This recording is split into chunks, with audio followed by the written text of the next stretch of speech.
I remember when I was talking with the Dalai Lama, which is odd to say in general, right? um, Just dropping that in there. yeah, I know. And, I've had the pleasure of doing that a couple of times. And I asked him that. I was like, do you ever get mad? Like, Mm, you get upset? And he's like, I do all the time. mm. But he's like, I accept it and I move forward and he lets it go. Kindness. Why kindness? Because it makes a difference. For connection. Kindness can change lives. It's contagious. The science says you'll be glad you did. Kindness is the key to a healthier, happier world. Why kindness? While no one answer is the same, one thing is clear. Kindness is something we all know, but do we know why it matters? I'm your host, Jaclyn Lindsey, co-founder CEO of kindness.org, and you're listening to Why Kindness. Hello, Kindmakers. Today's episode is with Stephen Sawalich. Stephen is the president and CEO of Articulous Entertainment, where he combines his passion for storytelling and humanitarian work to create powerful, thought-provoking films. Most recently, Stephen directed and produced Case for Kindness, an award-winning documentary featuring global leaders like the Dalai Lama, Lady Gaga, and Ben Affleck that explores the science and impact of kindness. Stephen lives in Manhattan Beach with his wife and 2 children. Stephen, welcome to the Why Kindness Show. So excited to have you here.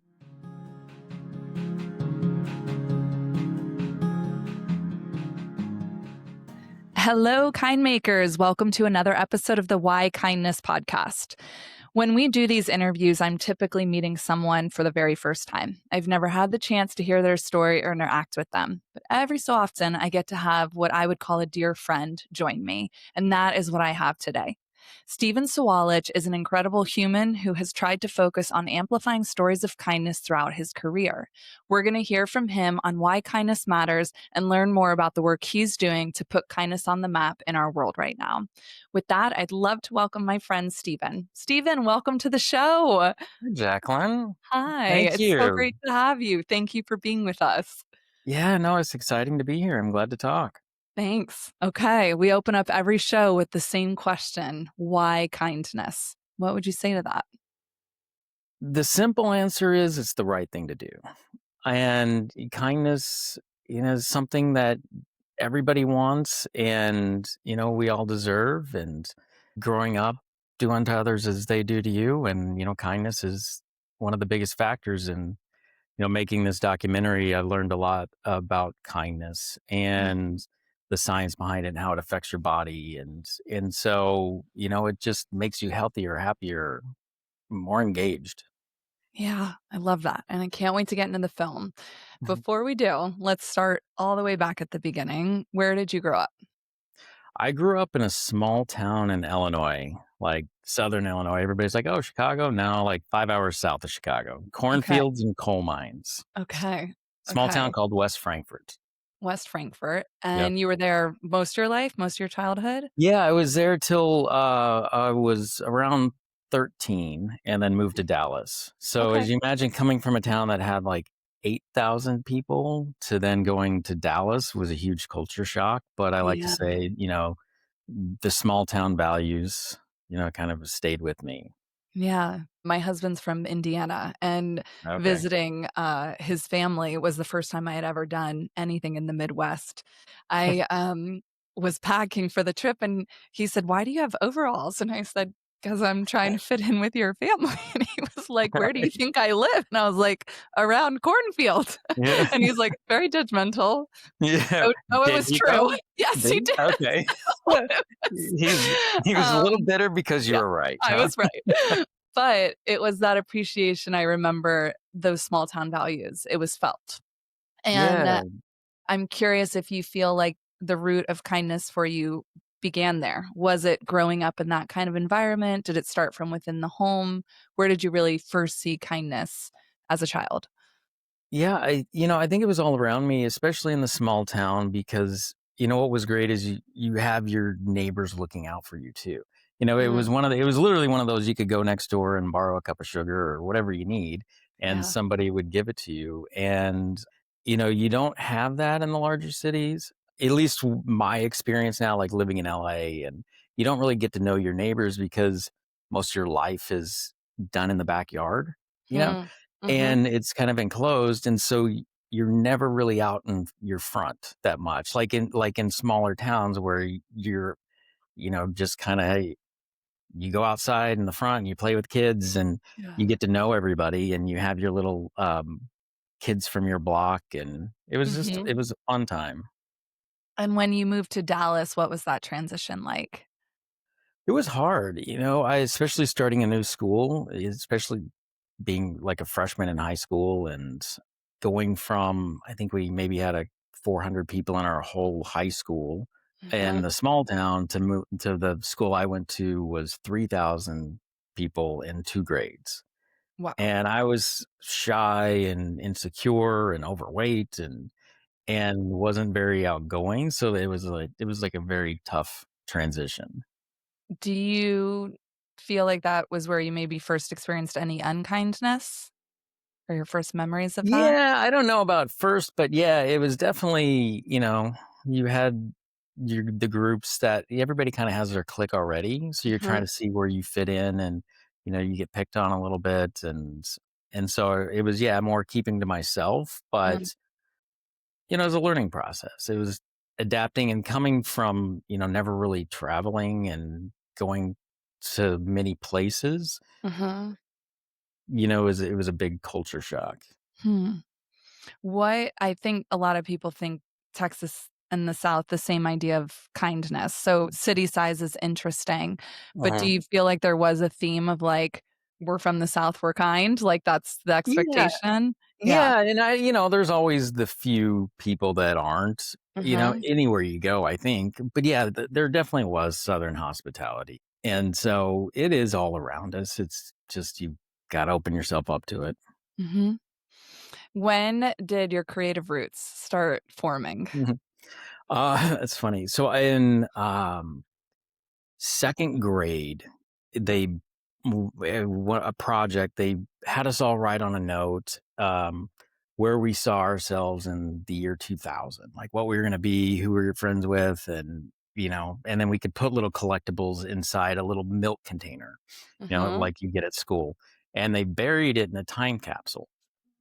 And it's funny. So in 2000 they opened it up and they dug it up, and my dad sent it to me. And I had on this note, what I was going to be is like I wanted to be a filmmaker. I was going to be 6'4". I was into basketball at the time. I missed that mark, but I got the filmmaker, and I had I put in some baseball cards and like a dime from 1964. And I don't because I remember my logic too for that one was I was like, oh, that was the oldest coin I could find, so that's going to be worth a lot more. Like, Yeah, it wasn't from the year we put it wise. in or anything, but it was it was like, oh, I can find something old, and it's going to be worth so much money. But yeah, that one didn't work. But the filmmakers, I remember my uncle and my brother and my dad. We would make home movies on a high 8 video recorder, Yeah, and they were the dumbest things, but they were a lot of fun, and I still have them. But I think that was the basis of my creativity was coming from my uncle and doing those films and just having fun. I love that. What an amazing testament to Mhm. you, right? You knew who you Yeah. were. Okay, for the record, how tall are you? Well, for the record, or what do I tell people? No, no, I am 5'10", Okay, pushing 5'11", pushing but 5'11". a lot Okay. of times I say 6 foot. Yeah, there we go. Yeah. Okay, all right. But I'm Um, more honest now. so uncle, was he in the film world or No, he's no? just a fun uncle, and Fun. we just had a good time. And and Okay. my grandmother, my dad's mom, was always pushing me to act and to be a Oh. part, and my mother as well. And so I think I just had more of a artistic, creative Hmm. um, energy going, and enjoyed it. What's your favorite film you remember? The Well, the first one I remember seeing in theaters was Return of the Jedi. And, I can remember being in the lobby and waiting to go in, and then the amazingness of seeing it on the big screen. Probably one of my favorite films is Indiana Jones. Oh, You classic. Which know, one? yeah, it's just got everything from the action, drama, comedy. Mhm. It's real stunts and just a fun adventure. Yeah. Yeah. I wish I had like a more thought provoking film, but it was I mean, it's just brilliantly done. it is. I Yeah, grew up Temple of Doom. I have that yeah. thing memorized. What I is what mean, is yours? the first real film I remember, like, affecting my life, like, deeply affecting me was Braveheart. Yeah. Yeah, and, I named my son his middle name is Wallace, actually, Oh, after amazing. William Wallace, but Yeah. I was so young and affected by the idea of someone fighting for justice, like, Mhm. watching this story of someone fighting for what they believed was right and freedom, and probably, honestly, my earliest is Child's Play, which was not a good not a good one that I retained, but, we'll go with That's amazing. No. the Yeah, Braveheart had a huge impact on me as well. Really? Yeah, Oh, and I lived a year in London, fresh or sophomore year in college, and yeah, I went up to the Highlands and did the Braveheart tours, and that's like it was amazing. remarkable. Yeah, it Yeah. was my 40-year-old 40th birthday bucket list, so we did it Oh too. yeah. Oh, We cool. went to Scotland and, Beautiful area, isn't it? oh my goodness, it's, yeah, breathtaking. Mhm. And we felt like there were so many things that happened also, like, I don't know if you feel this way with your work, but, like, looking for the helpers, looking for the kindness, like, being aware, so sensitive to all the kindness around the world. I think Mhm. it's like you're reminded when you travel of how much this is something that affects all of us as humans, and we feel it and see it and know it, but I felt like the Scottish were so kind. I had, They like, such a lovely experience with them. they really are, and that's I see that all around the world too. Is especially when they know you're a tourist or coming from out of town to kind of learn about their culture, where Mhm. a lot of people are willing to help. Yeah, exactly. And living that year in London was probably the best experience, and the most I grew as a person, Mm, was just by traveling and experiencing different cultures and people, and yeah, back then we didn't have cell phones, and yeah. so, or navigation, or we didn't know where we were going, so and most people didn't speak English in Europe Mhm. yet, so it was hard to get around. And the kindness of strangers was so remarkable at helping us find what train we needed to get on just by gesturing and pointing or taking us to it. And Yeah. it's that's one of the I'd say one of the kindest times I've had Huh. in a stretch is traveling in Europe and just not knowing where to go and people helping. It's amazing. What brought you to London originally? School. So I went to Okay. Pepperdine University in Malibu, and they have a international program. And, do you have a moment where you feel like you, I don't know, got the call that you wanted to do something around filmmaking and kindness? Yeah, I directed my first film. We shot it in 2005. It was released in 2007 from MGM, and it was called Music Within, and it was a story about Richard Pimentel, this gentleman who lost his hearing in the Vietnam War Huh. and was one of the founders for the Americans with Disabilities Act and led the movement, helped lead the movement. And that was my first foray into filmmaking. And, I'd studied it and um, learned acting and directing. And, as I made that film and then subsequent others, I, gravitated towards more inspirational storytelling and having a purpose and, Huh.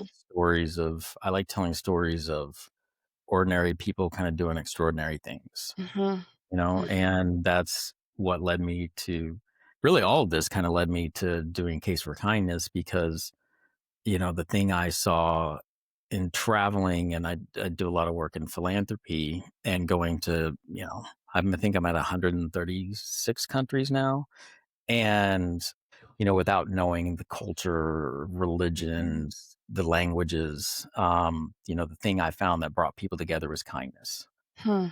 And and that's something I wanted to share in this film and how kindness can, you know, be a part of you and bring people together, even though you're completely different. Mhm. There's a thing, President Clinton talks about the people are inherently biologically 99.9% the same, but it's that Mhm. 0.1% we focus on. Mhm. And I think everyone is, similar around the world and want the same things. And so, I wanted to kind of bring that together in this film. Okay, so let's talk about it. A Case for Kindness, released September 14th.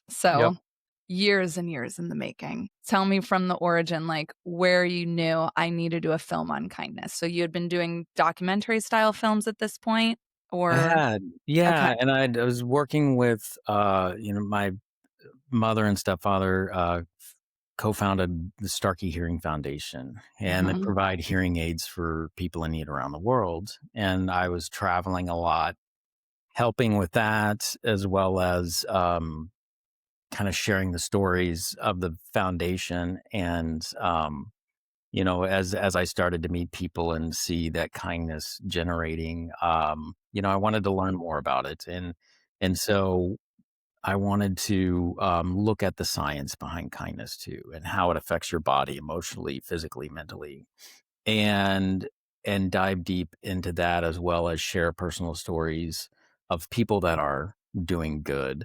And it's right now it's based in the U.S. All of our stories, but Mhm. it was originally going to be a broader topic, but COVID hit.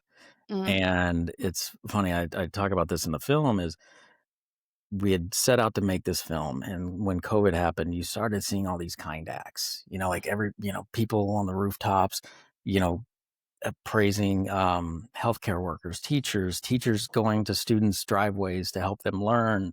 And I was like, well, maybe everybody's getting it now. Maybe we don't need a film about kindness, and then that changed dramatically.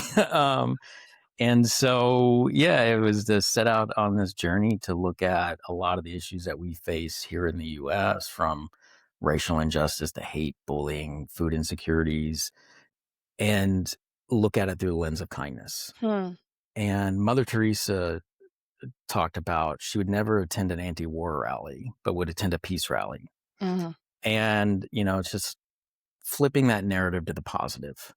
And so I kind of wanted to look at these issues, but in a positive way, and how we Yeah. can pull through it.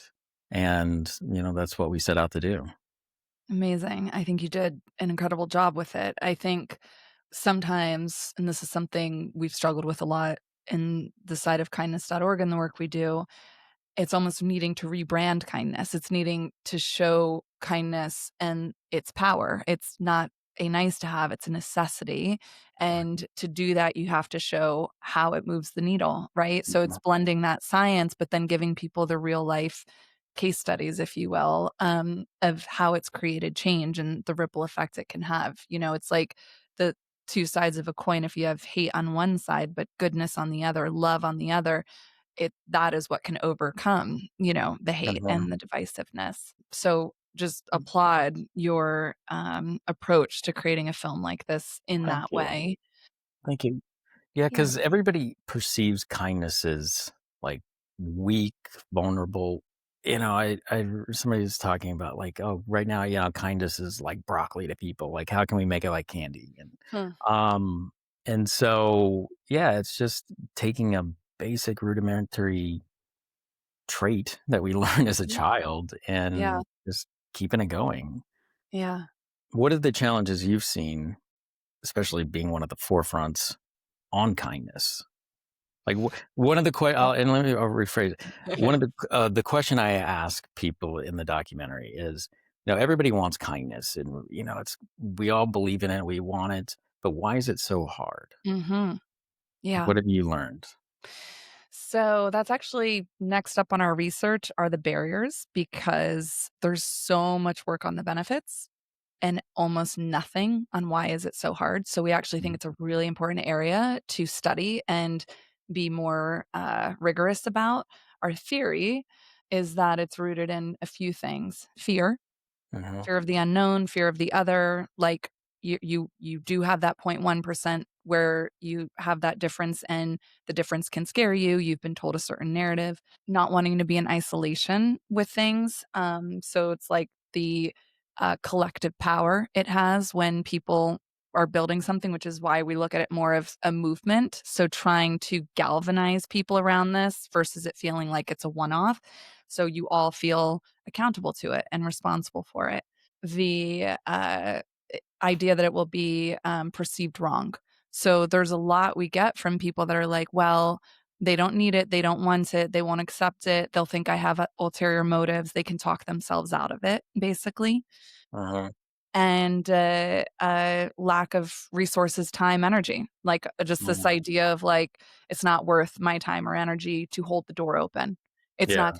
It's not gonna make a difference to smile at someone. So it's helping overcome all of those things Yeah. and show people actually every act does make a difference and it does have a tangible benefit. And there's even a 3-time ripple effect when someone watches the it's like helping people actually learn more.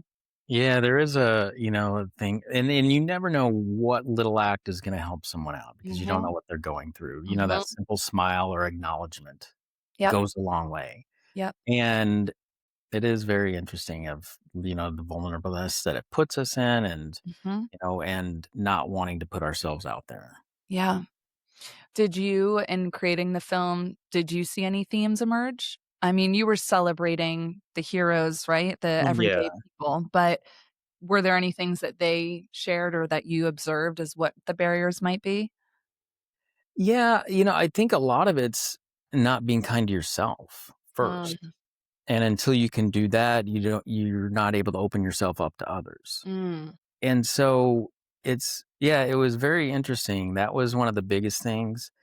Community was a big common theme as well mhm. as having a great community around you, like Yeah, supportive friends and loved ones. yep, And, because it is like you kind of mention this is, like our mind does go to the negative first, mhm, right? And it's weird. And so, we'll hesitate because, well, it's putting ourselves out there. yeah, And then it's what's interesting too is, if somebody's kind towards you, you're like, okay, what's the angle? yep, Like, what do you want? mhm, You know, as mhm, opposed to just accepting it and like yep, maybe it is a kind gesture, you know? yeah, yeah, And so, it is odd that, the kinder you are, how people perceive it. mhm, But I think that's changing a lot too. yeah, And, a lot of the people that I interview in the film or share their stories, they found their purpose through their darkest moments. mhm, mhm, And, and they had to go through that in order to find the light. yep, And, that's what makes it remarkable is how they were able to go over those mhm, barriers to find purpose and to help others. yeah. Yeah, I resonate with that so much. I definitely feel like I'm here today because kindness was birthed out of my darkest times and experiences. I will tell you too that with self kindness, it wasn't until maybe a year ago where I realized kindness for me, the external side was to help cover up my own internal pain and narrative. And it was like a pressure valve was released once I saw that. It was like just a breakthrough moment that I wasn't choosing kindness to myself. I had like an internal narrative and dialogue that no one else knew. And it was, an unbelievable thing to realize once I could change how I spoke to my own self, what it then allowed me to do for others, because I had felt so shackled by, like, lack of love or lack of self-love, Mhm. internally. So I think there's real power in starting from within, like, you can't fill someone else's cup if your own is empty. So that's been a whole reorientation I've had to go through to think about this work. Yeah. Yeah, Yeah. that is. And, I've had those moments and gone through those dark times as well. And, but how you come out on the other side and what you can learn from that to move Mm, forward, yeah, has helped me as well. And don't get me wrong, like I'm not like I get mad, I get upset. And, and yeah. that's common. I remember when I was talking with the Dalai Lama, which it's odd to say in general, right? um, Just dropping that in there. yeah, I know. And, I've had the pleasure of doing that a couple of times. And through our work with the foundation, we've helped a lot of his people in Dar es Salaam here. Wow. And so I was asking him a question, and I asked him that. I was like, "Do you ever get mad? Like, do Hmm. you get upset?" Because, and he's like, "I do all the time." Hmm. But he's like, "I accept it and I move forward," and he lets it go. And it's hard to do. It's like living in that present Hmm. and not holding on to things. And that's what he Yeah. does. I mean, you'll be talking to him, and then he'll just go walk over and touch a leaf because he felt like doing it. Oh, You're like like, it. all right, Yeah. let's, sure, you know, and he Yeah. just lives in that present and being able to, not hold a grudge and move past. And, Yeah. it's hard to do and it takes practice, but, Hmm. with enough practice and you'll get that muscle memory to be able to do it. Exactly. Yeah, I think that's so much of how I think about the work is like the reason our mission is about choosing kindness is because it's active and it's something you consciously and deliberately have to engage with, like it you can feel for someone, but if you don't act on the feeling, they're not getting the benefit of your empathy. So how we respond when we're angry, how we choose to respond when we feel for someone, like that's the trigger, and it is a muscle. Like going to the gym, you have to grow that Mhm. response. And the choice of kindness is hard. It's not always easy. I think that's the other thing, like making sure we're not painting a picture that is inaccurate. Like it's hard to forgive, but it's one of the greatest acts of kindness we can extend. And I think, especially with everything happening in our country the past few years, and even in this moment, we're reminded of what does it look like to give an olive branch when you don't want to, when you do feel that anger, and dare I say even hate. And I feel like stories in the film, at least for me, there were some that reminded me. I think of Daniel's story that he shares. Was it his Mhm. grandfather or his father? Grandfather, yeah. And I don't want to take too much away for people so that they can see the film Oh, themselves, but I was weeping thinking yeah. about these moments where we're taught things, or we look at someone and we feel like there can be no alignment in what they believe, Right. but we're human first, you Yeah. know? So, Daniel's his grandfather and his father, lived in a small apartment in Germany, and the superintendent was, an evil man. And but his grandfather gave him a bottle of schnapps every year at Christmas. And when the Nazis came around to kind of start rounding people up, the superintendent let him go. And he told his grandfather, "It's because you were so nice and kind to me and gave me a bottle of schnapps. Leave now before I change my mind." And Daniel talks about he's in this world because of the kindness of an evil person. And I kind of like flipped it. I'm like, or you're in the world because of the kindness of your grandfather. Mhm. And he's like, "I've never thought about it that way." And it's true. It's, if that act from his grandfather, wouldn't have happened, then probably Daniel wouldn't be here, Right. and also the empathy of the superintendent because of that kind act. Mhm. And Mhm. so, it is about forgiving and, being kind to others, and Mhm. because you never know what somebody's going through. And, you mentioned, a moment ago, one of the stories we focus on is Scarlett Lewis, who Mhm. lost her son in Sandy Hook. And I can't even begin to imagine what she's went through, or anyone else that's lost a child in a school shooting. But what Scarlett did is she looked at not just one thing, but looked at the mental health and the shooter and forgave him. Mhm. And, she thinks if he just had a kind act or had love and caring in his life, that wouldn't have happened. Mhm. And she was not popular for her opinion. Everybody wanted to, you know, hate and blame and anger, and she chose forgiveness, and Mhm. now she has programs in, I think it's over 10,000 schools around the world, helping people, with mental health and, Mhm. and kindness. And I think that's what you were saying is forgiveness is the hardest thing. And to be able to do that in that situation Yeah. is got to be one of the hardest things to go through. Yeah. But I can. ultimately, she's better. She's better Right. off, and Right. everyone and other people are. Yeah. When you were making the film, what surprised you the most? There were a lot was the science and learning about Mm. it, but Mhm. also just the resilience of the story, the people in the stories. Mhm. And again, it was that finding those, taking your darkest moments and choosing kindness, Mhm. and being how you're able to do that. And I think, it was hopefully, if someone watching this film can take something from each of these stories and see Mhm. themselves in it. And that was one of my goals, was to, really have the audience relate to the stories that we were telling, even though, they're extreme at times. Mhm. And looking at like Daryl Davis, his story, he's a Black journalist that started friending members of the Ku Klux Klan.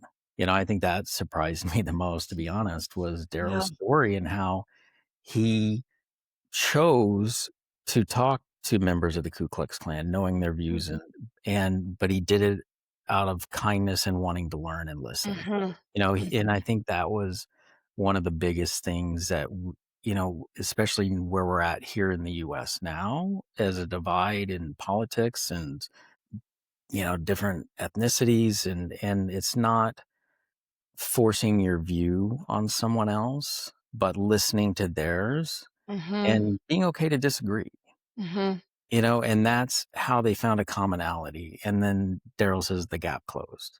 And as they did that, they started to talk more and listen and respect each other. Hmm. And they did find that commonality. And I Yeah. think that's something we're missing today. Daniel asked me in the documentary, Daniel said, "When's the last time you changed your mind about something?" Hmm.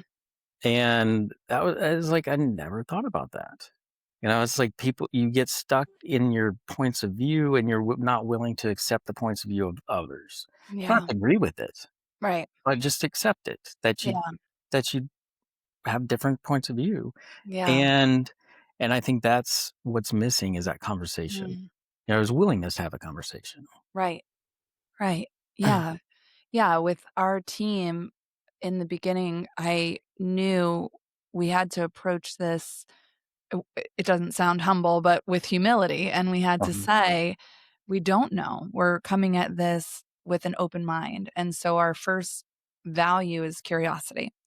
And the way the science works for us is that it's never ending, right? Like we know what we know and it's building on that, but we have to be able to change. We have, like, once we learn, it's building on what we're learning, but being curious about it versus saying it's our way or the highway. It can right. only be one way, because no progress can happen if you think your way is the only way. So even us, we hope to be leaders and, experts and authoritative voices, but it comes with a sense of, and we admit we're always listening and always adapting based on what we're learning, and being curious with how we approach everything. And I think that is so often missing. We all think we're right. Everyone thinks they've got it all figured out and their way's the right way, the only way, not even just the right way, like no other way can exist. So I really appreciate that sentiment. Yeah, no, I love that. Yeah, I think, yeah, curiosity and willingness to learn different Yeah. perspectives Yeah. as is one of the hardest things, we face now. Yeah. And yeah, it always reminds me of the Ted Lasso Yeah. scene where he's throwing the darts, is be curious, Yeah. ask Oh, questions. yeah, yeah. You but yeah, I love that. Yeah. For anyone listening who's, like, cares about storytelling, I'm curious from that side, what was the hardest part of bringing this film to life? And what was the kindest thing that happened behind the scenes? Like, the thing that won't be in the film, but for you as the director and brilliant mind behind it. I wouldn't go so far as brilliant mind, but I appreciate it. Now that I think the hardest thing was filming during COVID, Mm. and just getting access to everyone. But one of the coolest things that happened was, as I started interviewing and we started telling these stories and interviewing professors and experts in the areas, I saw they were all kind of connected somehow. Mm-hmm. And it wasn't and we would randomly came across Daryl Davis's story and Scarlett Lewis's story Mm-hmm. online, and then reached out to them and talked. And when I was talking to Scarlett, she asked where we were headed next. And I was like, well, I was going to see Tim Shriver, and Mm-hmm. and Tim helped Scarlett build her curriculum for her school Wow. programs, and also was in Channel Kindness Mm-hmm. book from Lady Gaga and Cynthia, Mm-hmm. her mother, for Born This Way Foundation, and John Paul knew Daniel Levetsky, and Daniel knew Tim Shriver, and all these people were kind of just connected through um, kindness, essentially, and that was amazing to see, and Mm-hmm. I think just being able to travel right after COVID and share these stories was kind of a remarkable experience for me, and just you being driving around from town to town essentially was Yeah. with my crew. Was just it's always a great bonding experience, and Yeah. you grow together and learn, and to be able to share these stories was just fascinating. It's amazing. Yeah. Okay, so where can everyone find the film? You can find the film on Amazon Prime. Um, Great. yeah, Streaming now. streaming Okay. now, available. Just search Case for Kindness, and And what's coming next for you? Is there a sequel that will take you around the world? I hope so. That's the goal. Is to start telling more stories like this and Yeah. inspiring others, and to just spread the message of kindness, and hopefully that'll create a ripple effect to others. Okay. Amazing. Like, thank you for all your help and research for that really was remarkable for me for this film, and I want to make sure we get it right. And you were such a great person to be able to guide me along the way. Thanks, Stephen. Yeah. The next thing we're going to just talk about our KQ. So Mhm. this is the bit where we brought measurement to kindness in a really fun way. And it's really a hook designed to get people to think about how they're showing up with kindness.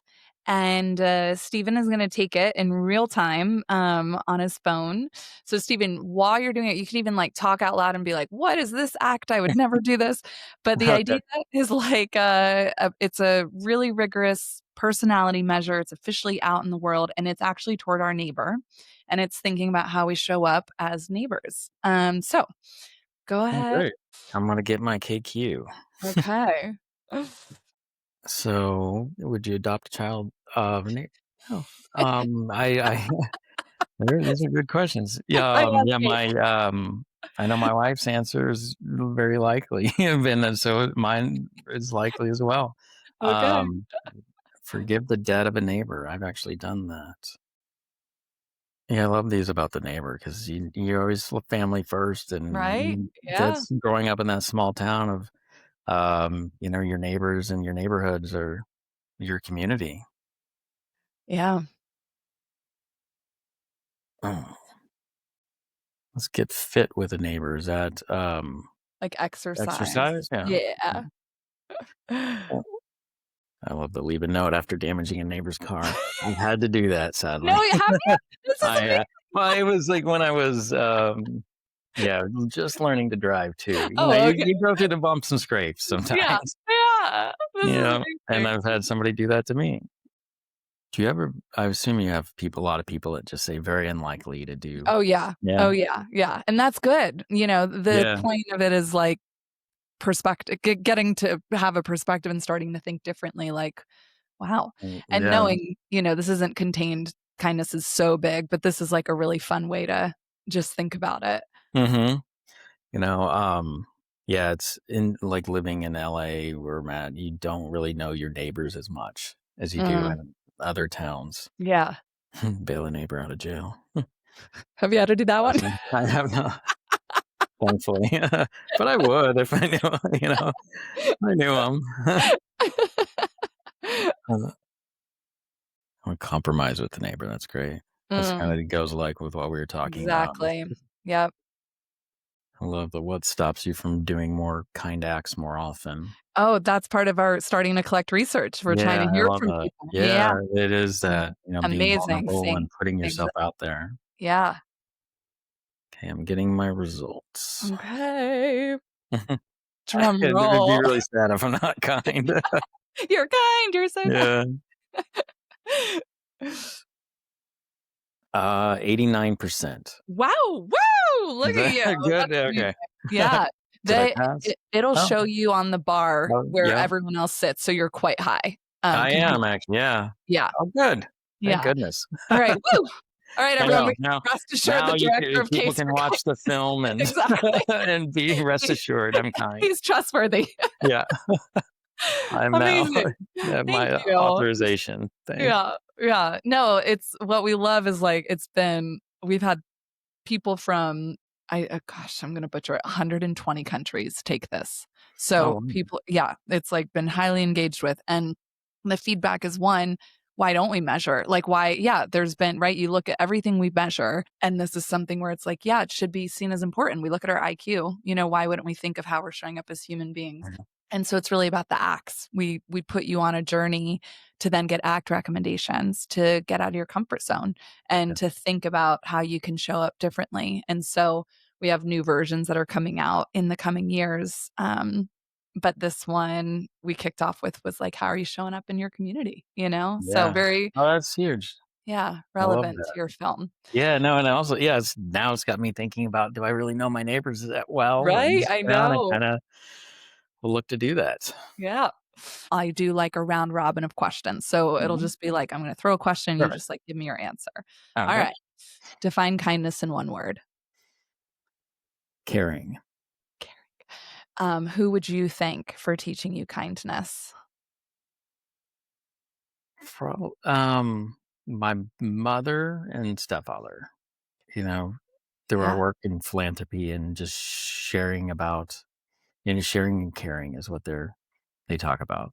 it's beautiful. I Yeah. love that, sharing and caring. If you could get everyone around the world to do one kind act, what act would you have them do?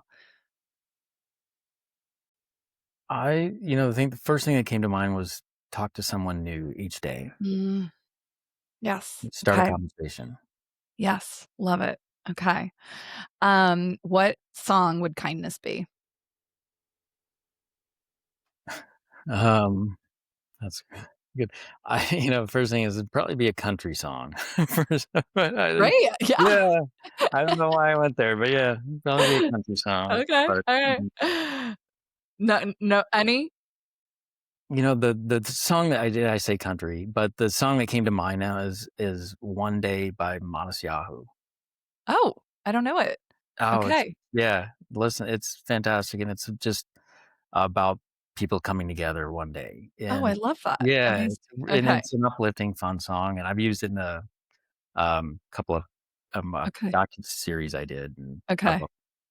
We have a Spotify list of everyone's answers, Oh, and really? we add, so no one has said that Sorry, my one. dog. If Yeah. you think of a country song, send it to us and we'll add Okay. it. Yeah. Um, The okay. the song for me that resonates my childhood of that was "Friends in Low Places," Garth Oh, of Brooks. course. That I grew up on that. That was my Mhm. mom's favorite song and favorite artist. Yeah. And he's one of the kindest people I've ever met. And he's in the film, right? We He's get in the to hear from film, him? him Yeah. and Trisha, yeah. Yeah. Amazing. Yeah. He's always seemed, so genuine. Mhm. So genuine. Okay. What are you reading or listening to on audio? Um, I hate to say I'm not reading anything at the moment. It's I've okay. got a stack of books to read, but yeah, I am, listening, to various podcasts, yours included, and and then right now, NFL radio, to be honest. Okay. Who's your But team? Miami Dolphins. See, Okay. good and bad, but You can't, I've been a fan of since the early 80s and Gotta stuck have to your it. allegiance. I Yeah. do. Yeah. Yeah. Yeah. Okay. Hence All my right. investment. Oh, is that? Oh, I didn't even It is a notice. Dolphins, Okay. Yeah. yeah, Yeah. Okay. but Okay. good and bad. Yeah. Good, the good and the bad times, I'll say. It's a little camouflaged on the bad days. It is, yeah. What would be the final message that you would say to everyone listening? Change your mind, Mm, on one thing yeah. this week, and to start a conversation and just listen, and don't know the answer, but just listen and see where it goes. Love it. Beautiful. Okay. So, in closing, we love to end with a kind act. Our episode is made possible by the Wasserman Glasser Foundation in honor of Sandra K. Wasserman, who said to everyone, "Thank you for your kindness." So, we like our guests to think about who they would want to thank for their kindness in their lives. And you can do it now. You can call, you could send a text message, or you can tell us who you want to thank for their kindness and give them a shout out. I want to thank my mother for her kindness to me and allowing me to be able to grow and do what I've been able to do, and just support me along the way, and one of my biggest teachers in my life, What's her name? Tanny. Tanny. Tanny, Tanny. we thank you for your kindness. Thank you for raising an amazing son. Thank you. All right. All right. Thank you, everyone. Stephen, thank you for being here today. Thank you, Jaclyn. Appreciate it.